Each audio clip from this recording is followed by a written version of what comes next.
This is problem 4.86. It's on page 206. A uniform plate girder weighing 6,000 pounds is held in a horizontal position by two crane cables.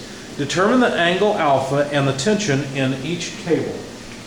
All right, so I just drew the girder as a beam. Point B on this end. Point A is not quite on the end. As a matter of fact, there's 20 foot of girder between A and the end, and there are 60 foot of girder, or whatever this thing is. It looks like an I-beam to me. 60 foot between A and B. Now at A, there's a cable. I'll just say the force in that cable is A at an angle alpha. A and alpha are both unknown. The force at B acts at an angle of 30 degrees with the vertical. Okay? And by the way, the weight of this girder is 6,000 pounds, and of course it acts along the center. So this spacing here would be just 40 foot, because the beam overall is 80 foot long. All right, so I decided to start off. It looked pretty simple. I thought, I'll sum forces in the vertical direction. Well, let's see, we got 6,000 acting downward, plus the vertical component of B, plus the vertical component of A. And this is not too bad. We've got 6,000 equals BY, but BY I could write as B times, let's see, if I want the vertical component, that's the cosine side in this drawing, so cosine of 30 degrees, plus A. Now A, to get its vertical component, that'd be the sine side. So sine of alpha. However, notice I've got one equation of pure unknowns. I don't know A, B, or alpha.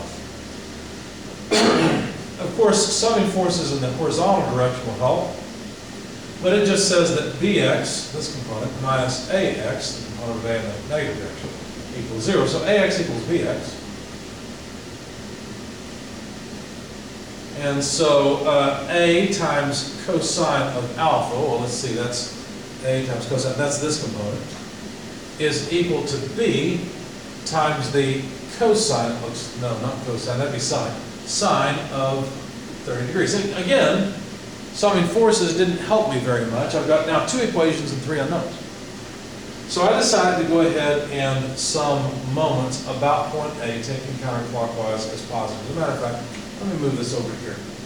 Sum moments about A, taking counterclockwise as positive. That'll eliminate the unknown A and alpha. That should yield B. So let's see, we've got about A, we've got a 6,000 pound load causing a clockwise rotation, so minus 6,000 pounds multiplied by this. Well, let's see, that's a 20-foot spacing. But BY causes a positive moment, and it has a 60-foot moment arm. Okay?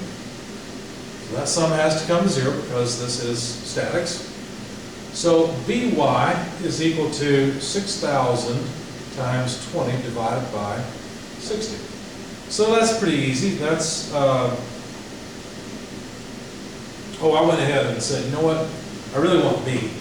So I wrote that BY is B times, let's see, in the Y direction, that's cosine of 30 degrees. So I went ahead and said, then B is, well, let's see, what is this number? That's 100 times 20, so 2,000 over cosine of 30 degrees. Anyway, I said that BY, yeah, that makes sense, is about 20, or B itself is about 2309.4 pounds force. There's the force in the cable. Let's just write it up here so we can keep track of it. 2309.4 pounds. And then I decided, you know what, that works so well, I could sum moments about point B if I wanted to get AY. I thought, well, why not? Let's do it.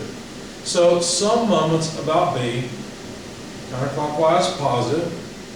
Let's see, about B, the 6,000 pound load causes a positive moment. So 6,000 pounds multiplied by a 40-foot moment arm. That's that. And then minus AY times the 60-foot moment arm. And that's it. The sum has to come out to 0. So from this I can calculate AY. And so that's 6,000 pounds multiplied by 40 divided by 60. So that's just 4,000 pounds. And then I said, you know what, that is also equal to A times sine of alpha. Now notice, I don't know A and I don't know alpha. I wasn't asked for AY, I was asked for A and the angle alpha. So I looked at this and I thought, well, what should I do now? Well, I know B, and notice here I've got A sine of alpha. So what if I were to look at the sum of force in the y direction equation, or wait a second, is that what I did? No, looks like I should have used the sum of forces in the x direction. Oh, I know what I did. Yeah, this was a verification. Yeah, if I look at sum of forces in the y direction, I know B, but now I actually know A sine of alpha is just 4,000. So I plugged in 4,000 here. I plugged in B times cosine of 30. Well, we already know that B times cosine of 30 is just 2,000.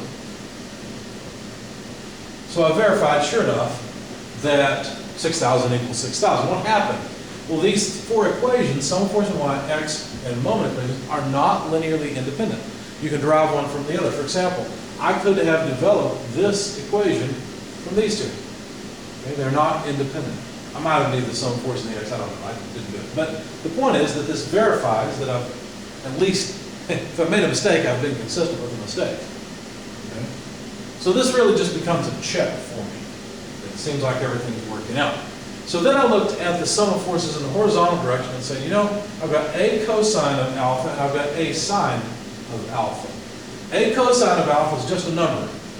It's just B times sine of 30 degrees. So I decided to rearrange this just a bit. Let's see, where did it go? Oh, no, here we go. So I plugged in here.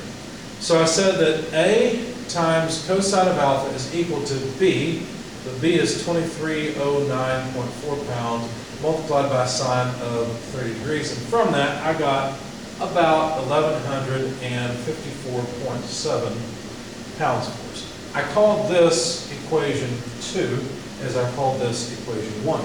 Notice I've got A cos alpha equals something and A sine alpha equals something.